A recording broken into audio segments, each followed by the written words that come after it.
vonë, apo s'ka nevojë, është tani një vonë. Nësja. A me lëshusi.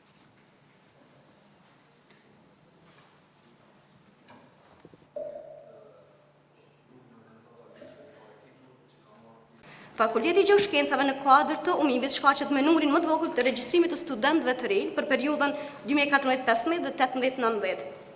Dhe në kuadër të Gjeoshkencave, programi materiale dhe metallurgji del me numrin më të vogël të regjistruarve ndër vite.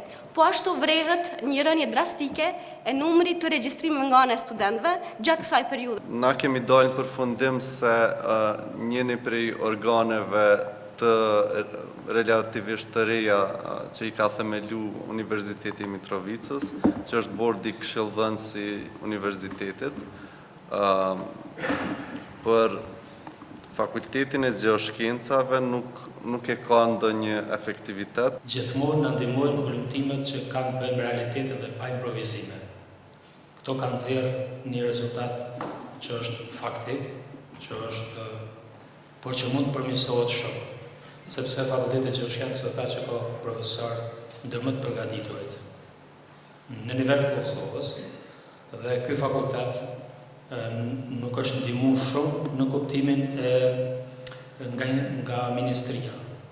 Kemi pas përthuajse çdo ministri i ri që vjen për zhvillim ekonomik, në biseda me ta na kanë premtuar që do ta ndihmojnë për bënin një kërkesë me shkrim, kemi bërë kërkesë me shkrim, asnjëherë nuk kanë dhënë rezultate ose nuk kanë dhënë rezultate konkrete për me ndihmu në fushat që ne kemi thënë specifikisht studentët e këtij fakulteti të ndihmohen me bursa. Janë disa pika që kyçe që janë në raport po që lidhen me funksionalizimin po edhe me me tarmën e Fakultetit Gjeoshkencave.